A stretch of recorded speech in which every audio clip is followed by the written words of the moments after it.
Bom, pessoal, hoje a gente vai falar sobre visão e nessa aula, qual é nosso objetivo? Tentar trazer esses conceitos que vocês já conhecem para uma perspectiva mais clínica e bastante contextualizada em relação àquilo que é mais importante na oftalmologia. Então, vamos começar fazendo uma descrição do como é que é a anatomia do nosso olho. Então, aqui a gente está vendo o globo ocular, com a esclera, que está representada em rosa, mas é branquinha, né? E essa esclera se continua aqui com a córnea, fazendo todo esse circuito, né? O globo ocular é uma estrutura oca e ela é dividida em dois grandes segmentos, que é o segmento que está antes do cristalino, que é essa lente interna, e o segmento que está depois do cristalino. Então,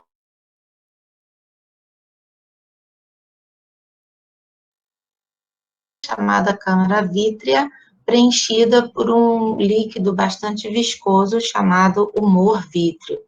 Ainda nessa parte posterior, a gente vê que toda essa parte que é como se fosse a camada interna do olho, que está aqui representada em amarelo, é a nossa retina, onde se encontram os fotorreceptores e outros tipos de neurônios, e principalmente as células ganglionares, cujo axônio vai formar o nervo óptico. Então, todos os corpos das células ganglionares, dos fotorreceptores, estão distribuídos nessa camada interna do olho, chamada retina, mas os axônios das células ganglionares, às vezes, percorrem uma longa distância até poderem sair do olho aqui pelo nervo óptico. Se a gente observa a parte, o segmento que está antes do cristalino, então é um segmento que vai da face interna da córnea até o cristalino. E o cristalino, ele acaba funcionando como uma barreira dentro do olho. Ele divide completamente esses dois segmentos. Então, o cristalino é essa lente que está como suspensa dentro do olho. Na verdade, ele fica preso pelos ligamentos suspensores, a gente representa aqui dos dois lados, e que, por sua vez, estão presos num músculo chamado músculo ciliar. Então, essa estrutura, ela acaba obliterando toda a luz do globo ocular, de tal forma que o que está atrás não se mistura com o que está na frente do globo ocular. Então, aqui na frente do globo ocular, a gente tem a íris, que aqui está representada com a sua abertura pupilar, e também está representada numa cor que não é a real, né? Então, a nossa íris tem as cores marrom, verde, azul, variações nesses tons, mas nunca a íris tem essa cor de rosa. Então, isso daqui é a abertura pupilar, a íris é um músculo em forma de diafragma, bem como o músculo ciliar, que ajuda a controlar o cristalino. Então, a parte que está atrás da íris até o cristalino, é uma parte bem pequenininha, é chamada de câmara posterior, enquanto que a parte que está na frente da íris até a córnea é chamada de câmara anterior, enquanto que essa aqui de trás, muito grande, é chamada de câmara vítrea. Então, entre a córnea até o cristalino, existe um tipo de líquido chamado humor aquoso. Esse sim é bem líquido, ao contrário do humor vítreo, e preenche, então, as câmaras anterior e posterior do olho. Bom, quando a gente fala em olho, a gente tem que pensar que a função do nosso olho é justamente captar a luz, que é uma onda eletromagnética. Então, como uma onda, ela tem as suas grandezas básicas, que são intensidade, é a amplitude dessa onda, o brilho dessa onda, a frequência, que a gente entende como a cor, o comprimento da onda, é determinada pela frequência dela, e finalmente a polarização de como esses raios vão se dispor. Então, o nosso sistema visual tem que ser capaz de captar todas essas variáveis. É isso que importa para a gente. captar a luz e ser capaz de compreender sua intensidade, frequência e polarização. Ainda aqui, como os princípios da ótica, a gente vê que na questão da frequência, uma onda eletromagnética, ela pode ter uma gama muito grande de frequências. Quais são as frequências visíveis ao olho humano? São aquelas compreendidas numa faixa muito pequenininha, né? Então, a relação entre a frequência da luz e o comprimento de onda se dá de tal forma que, com uma frequência maior,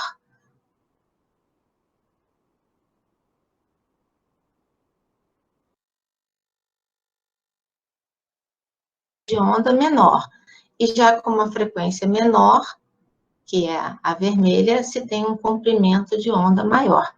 Então, aqui a gente está vendo esses comprimentos de onda que representam, na verdade, aquilo que a gente chama de luz visível. O espectro da luz visível varia de um pouco menos de 400 nanômetros até praticamente 800 nanômetros.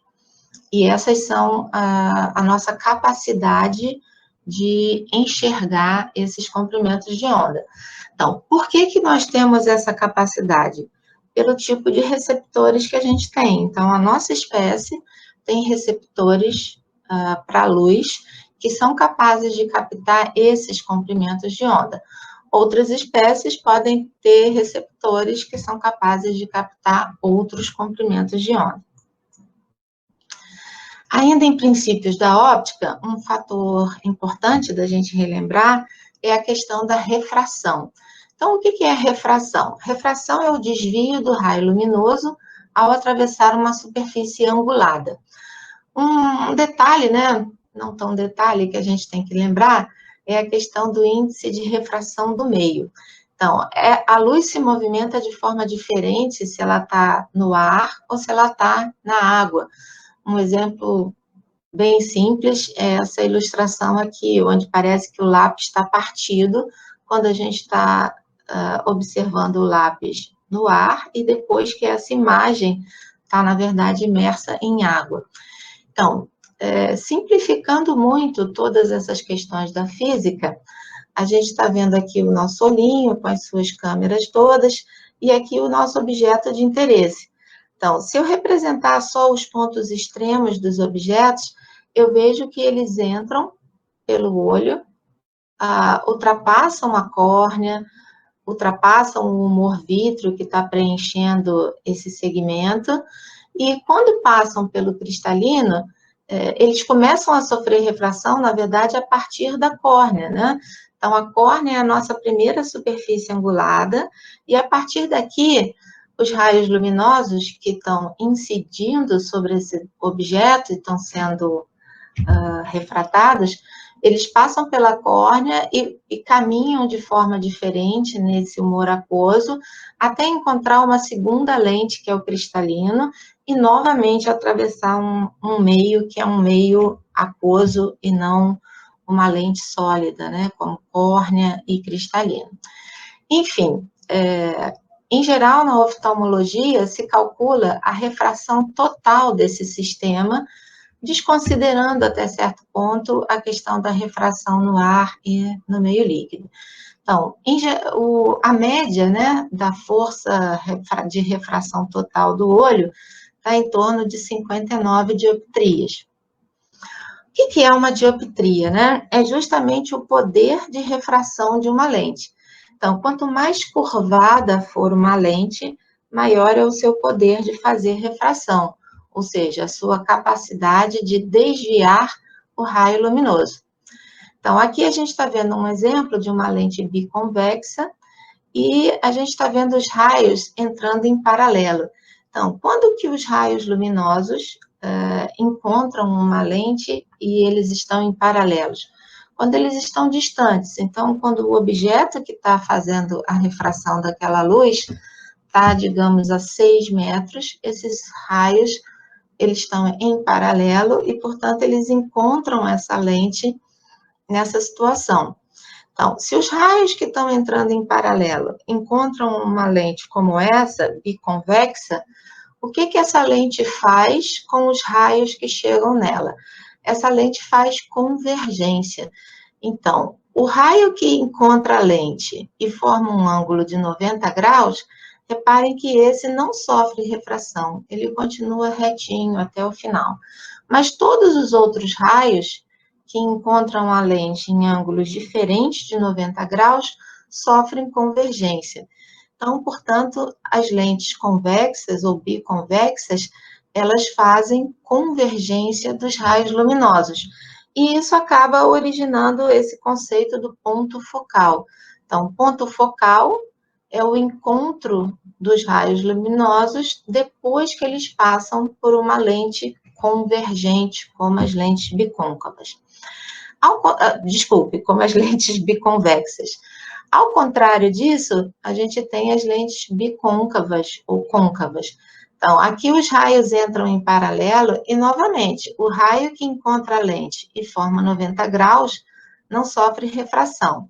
Em compensação, os outros raios que encontram a lente, formando qualquer ângulo diferente de 90 graus, esses sofrem divergência. Então, a gente tem os raios se espalhando e a impossibilidade de achar um ponto focal para esses raios que agora se espalham depois da lente. Bom, considerando essas questões, vale relembrar que no nosso olho a gente só tem lentes convergentes. Então, a gente tem uma primeira lente convergente, que é a córnea, e uma segunda lente convergente, que é uma lente bicôncava, exatamente como essa daqui, que é o cristalino. Então, nosso olho, ele é um olho que faz muita convergência, né? E o cálculo da dioptria, para depois quem for se interessar por oftalmo, é essa formulinha, né? É 1 sobre a distância focal, considerando a distância focal o centro da lente até o ponto focal. Então, vamos começar com a nossa córnea, que é a primeira lente que os raios luminosos vão encontrar ao penetrar no nosso olho. Então, a córnea é uma lente que tem bastante curvatura, e por isso ela apresenta 42 dioptrias. A sua principal função é proteger a pupila, que é a abertura da íris, e curvar a luz, ou seja, fazer a refração. A córnea, quando a gente olha, ela é completamente transparente, e ela tem que ser, porque ninguém queria ver sombras, né, passando na frente dos nossos olhos. Então, a córnea não possui vasos, e ela se nutre a partir de oxigênio e nutrientes que estão aqui embaixo dela, no humor aquoso. Então, se a gente imagina que a córnea se nutre de um líquido que está embaixo dela, essa água não deve ficar parada, né? E a gente vai ver daqui a pouco que, de fato, o humor aquoso, ele circula, e por isso ele dá essa possibilidade de nutrir a córnea continuamente. Então, a córnea é uma estrutura que ela é, como se viu, né? Ela é muito fácil de ser transplantada, porque ela está muito acostumada a receber pouco oxigênio e ela já não tem nenhum vaso. Então, isso aqui é uma representação, né, que está nos mostrando que a córnea ruim, ela pode ser retirada, aqui esse olhinho já está sem a córnea, e finalmente esse olhinho está recebendo uma córnea nova, uma córnea transplantada. Então, o transplante de córnea pode ser feito com o indivíduo já falecido, e é um transporte que, dos transplantes, seria o transplante mais fácil de ser feito, né? Bom, quando a gente começa a pensar nessa questão de um olho observando um objeto de interesse, a primeira coisa que a gente vai observar é a tríade da acomodação. Então, o que constitui essa tríade da acomodação? A primeira coisa é a convergência dos olhos. Então, observem que quando essa pessoa está olhando um objeto distante, os olhos estão assim, paralelos, né? Quanto mais o objeto se aproxima do indivíduo, quanto mais próximo está o objeto, mais os olhos convergem para poder fixar aquele objeto. A segunda coisa que acontece na tríade da acomodação é a convexidade do cristalino que muda. Então, aqui a gente começa a entrar numa parte importante, né? Então, nosso olho nos dá a capacidade de olhar objetos em distâncias muito diferentes. Eu consigo olhar para qualquer objeto em qualquer distância e vê-lo em foco. Partindo daquilo que a gente aprendeu na óptica da visão, eu preciso que o ponto focal da refração de qualquer objeto incida sobre a retina, para que eu consiga ver em foco. Então, se os objetos mudam de distância, como é que esse ponto focal sempre cai sobre a retina para que eu sempre veja em foco? Isso se dá porque o cristalino é uma lente flexível. Então, ele muda a sua dioptria de acordo com a necessidade. Então, nessa figura, a gente está vendo um corte do olho, onde eu tenho a córnea, esse segmento antes do cristalino, e a gente está vendo o cristalino preso pelos seus ligamentos suspensores num músculo que é um músculo em forma de diafragma. Então, isso daqui é o músculo ciliar. Aqui atrás do cristalino estaria o humor vítreo. Se eu estiver vendo essa mesma imagem agora de frente, eu passo para essa segunda figura. Então, essa parte centralzinha aqui é o cristalino. Como é que o cristalino está preso no olho? A partir dos ligamentos suspensores representados aqui por esses raiozinhos em azul. E esses ligamentos suspensores, por sua vez, estão presos nesse músculo em forma de diafragma, que é o músculo ciliar. Então, o que acontece quando um músculo em forma de diafragma contrai? Quando o músculo ciliar contrai, ele fecha, ele diminui a sua luz. Então, é como se essa camada aumentasse e isso viesse para cá. Então, se esse músculo contrair e se aproximar, na verdade, do cristalino, os ligamentos suspensores ficam frouxos. E quando isso acontece, o cristalino, que é uma lente flexível, ele acaba assumindo um formato mais globoso, ou seja, ele aumenta a sua dioptria, porque quanto mais curvada é uma lente, maior é a sua dioptria. E é isso que vai estar acontecendo. Então, para a gente acomodar a visão e ver um objeto que se aproxima dos nossos olhos, em primeiro lugar, nossos olhos convergem. E, em segundo lugar, a convexidade do cristalino aumenta. Através de quê? Através da contração do músculo ciliar. Então, quem inerva o músculo ciliar é um nervo, é o terceiro par craniano, é o nervo oculomotor, através de fibras parasimpáticas. Então, a gente não percebe nada, né? A gente está olhando um objeto longe, resolve olhar para um objeto perto e, reflexamente, os nossos olhos adaptam a distância necessária. Então, reflexamente, o sistema nervoso autônomo contrai o músculo ciliar, adaptando a convexidade do cristalino. Então, nessa outra figura, a gente está vendo ainda a mesma coisa. Então, nesse momento, esse olho o cristalino tem uma determinada dioptria, ele está mais alongado, porque esse olho está fixando um objeto lá longe. Então, quando o objeto está longe, eu necessito de menos curvatura para que o ponto focal incida sobre a retina. À medida que esse objeto se aproxima, os raios luminosos passam a entrar no olho de forma mais divergente. E aí eu preciso aumentar a curvatura do cristalino para que o ponto focal continue caindo sobre a retina. Então, quem faz isso? A inervação parasimpática lá do músculo ciliar. Então, através do nervo oculomotor, o músculo ciliar se contrai. Quando ele se contrai, ele afrouxa os ligamentos que prendem o cristalino e o cristalino assume um formato mais arredondado, portanto, com mais dioptria. Nessa animação, a gente vai ver isso acontecendo de forma dinâmica. Então, reparem que a borboletinha está se aproximando desse olho, e à medida que a borboleta se aproxima do olho, o cristalino vai aumentando a sua dioptria.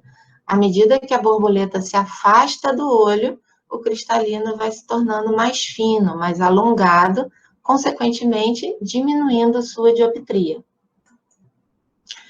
Bom, a terceira coisa que acontece quando um objeto se aproxima dos olhos é a constricção pupilar.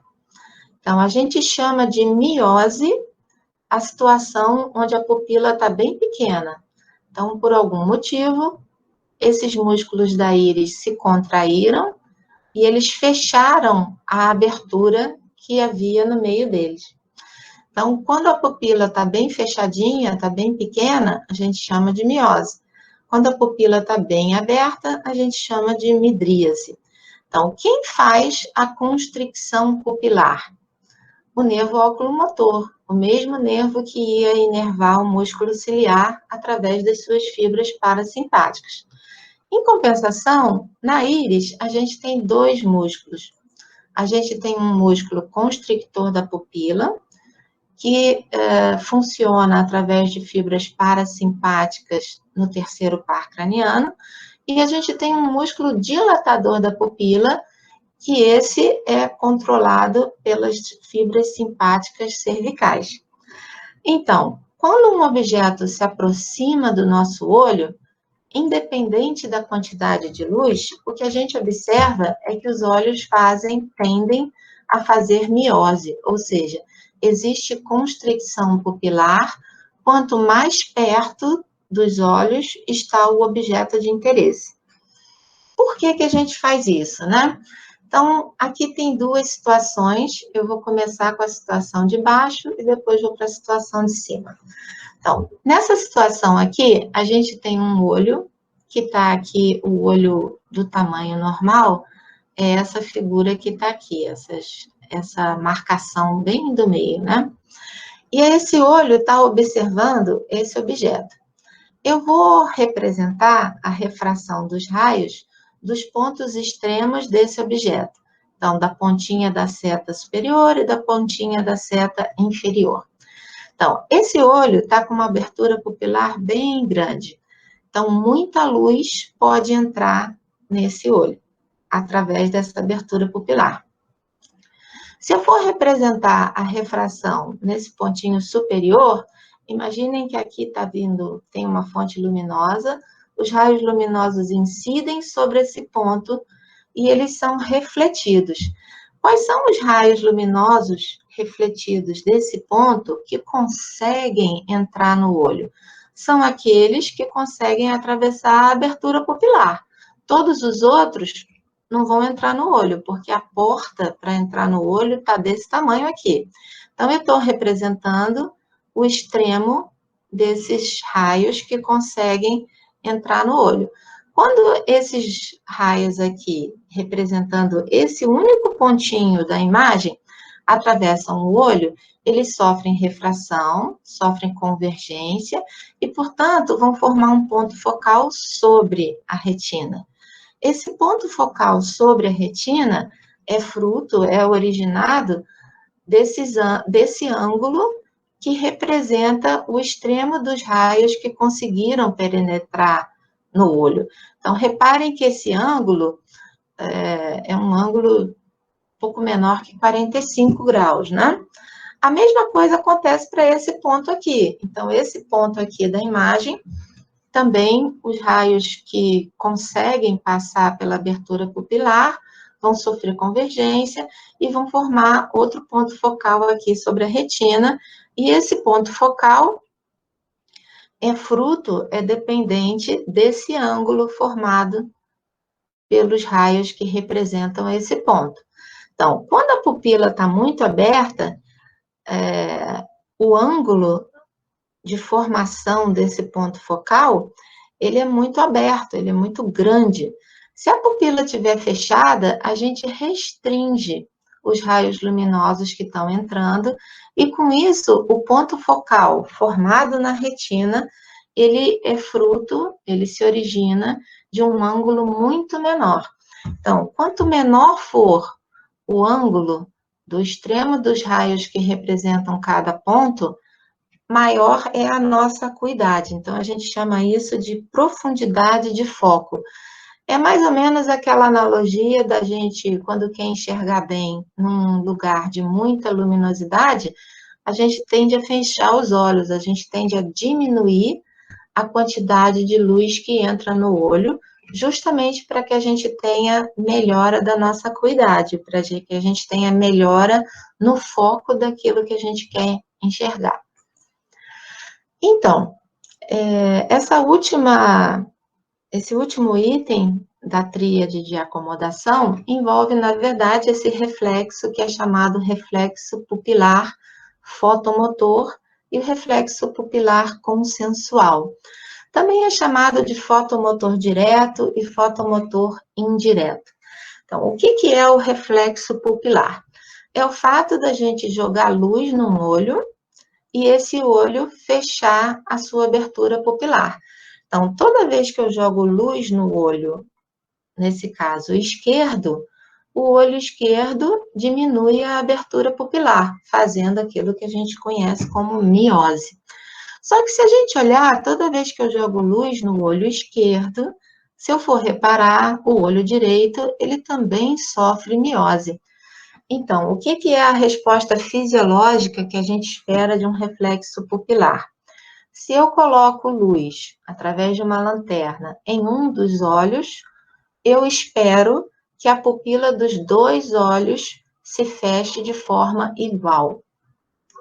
Então, quando eu jogo luz no olho direito e observo o fechamento da pupila do olho direito, isso é o reflexo fotomotor direto. Quando eu jogo luz no olho esquerdo e observo a resposta no olho direito, eu estou vendo o reflexo fotomotor indireto ou consensual. Então, qual é a via anatômica desse reflexo? Aqui a gente tem o olho e o único nervo que sai do olho levando toda a informação sobre a luz captada é o nervo óptico, aqui representado em verde. Mais tarde, quando a gente for ver para onde vão as informações visuais, a gente percebe que a maior parte das informações que caminham, né, a maior parte das fibras do nervo óptico, vai terminar num núcleo talâmico chamado corpo geniculado lateral. Isso é verdade, e toda a nossa percepção da visão vai se dar por essa via que passa pelo corpo geniculado lateral. No entanto, a gente está falando de reflexo. Então, quando a gente fala de reflexo, reflexo é uma resposta estereotipada a um dado estímulo. Então, eu não preciso ter percepção disso que está acontecendo. Então, os reflexos, eles não costumam passar pelo nosso córtex, né? Então, quando isso acontece, quando eu incido luz no olho esquerdo, essas informações, esses potenciais de ação, trafegam pelo nervo óptico e vão parar lá no corpo geniculado lateral, no tálamo. Mas elas também vão parar numa área do tronco encefálico conhecida como área pré-tectal, no mesencéfalo. Então, essas fibras que saíram do nervo óptico, ou melhor, que saíram do olho, né, são axônios de células ganglionares que formam o nervo óptico, elas vão direto num núcleozinho lá da área pré-tectal e ali fazem sinapse com outro neurônio, que agora está representado em azul. Esse neurônio, ele segue dois caminhos. No primeiro caminho, ele vem bem pertinho num outro núcleo do tronco encefálico chamado núcleo de Edinger-Westphal. Então, esse núcleo, com esse nome tão estranho, é um núcleo parasimpático. E reparem que esse neurônio faz, então, sinapse com outro neurônio, agora em vermelho, que já é o neurônio que, vejam só, vai voltar para o olho e vai inervar o músculo constrictor da pupila. Então, que neurônio vermelhinho é esse aqui? Esse é o neurônio pré-ganglionar parasimpático, que pega carona no nervo oculomotor e vai lá no olho inervar o músculo constrictor da pupila. A gente sabe que o parasimpático nunca vai direto, né? Então, esse é o neurônio pré-ganglionar. Quando estiver bem pertinho do alvo, ele vai fazer sinapse num gânglio parasimpático, onde está o neurônio pós-ganglionar, que por sua vez vai chegar no músculo que controla a abertura pupilar. Então, toda vez que a gente joga a luz no olho esquerdo, essa informação caminha por essa via, vai lá no tronco encefálico, faz sinapse com o neurônio pré-ganglionar, que por sua vez vem aqui e contrai a pupila. Então, eu consegui determinar o reflexo fotomotor direto. Para que isso aconteça, o sujeito não tem que estar nem consciente, nem acordado. Então, esse é um reflexo muito testado nas emergências, principalmente quando os pacientes estão inconscientes, se eles chegaram na emergência de um acidente, se eles não podem responder nada, o médico, em geral, testa o reflexo fotomotor. Ele joga a luz no olho esquerdo e ele espera que o olho esquerdo tenha miose, né? Então, ele vai anotar que o reflexo fotomotor à direita foi normal. Ele, quando recebe luz, fecha o olho. Então, a segunda parte é jogar luz no olho esquerdo e olhar para o olho direito, né? Então, joguei luz no olho esquerdo. Essa informação caminhou pelo axônio das células ganglionares, veio aqui na área pretectal, fez sinapse com esse neurônio azul, e esse neurônio azul agora decursa, vai lá para o outro lado, fazer sinapse aonde? No núcleo de Edinger-Westphal, do outro lado. E a gente sabe que esse núcleo é um núcleo parasimpático. Então, toda vez que tem luz no olho esquerdo, o olho direito também vai sofrer constrição pupilar. E aí o médico que estiver examinando vai anotar que o reflexo fotomotor consensual ou indireto também foi normal no olho direito. Então, joguei luz no olho esquerdo e o olho direito também sofreu miose. Por que a gente testa esse reflexo, né? Quando a gente testa o reflexo, a única coisa que a gente pode dizer é que essa via está íntegra. Então, se o reflexo fotomotor direto e indireto está ok nos dois olhos, eu posso afirmar que toda essa via está funcionante, que eu não tenho lesão em nenhum pedaço dessa via aqui. O que pode nos preocupar? Quando eu jogo luz num olho e esse olho não sofre miose, ou quando eu jogo luz nesse olho, esse olho sofre miose, mas o outro lado não sofre miose. Então, quando a gente tem um reflexo fotomotor direto ou indireto alterado, eu raramente, né, quase nunca eu consigo ter certeza daquilo que está acontecendo. Mas eu posso dizer que existe algum problema nessa via. Esse problema pode ser no nervo óptico, pode ser no nervo oculomotor ou pode ser no tronco encefálico. Então, um reflexo fotomotor alterado gera no médico um alerta. Eu não consigo determinar qual é a patologia que está ocasionando essa ausência ou diminuição do reflexo, mas aquilo me dá um alerta de que eu tenho que procurar, porque tem algo de errado acontecendo se eu não consigo observar o reflexo direto e indireto de forma correta.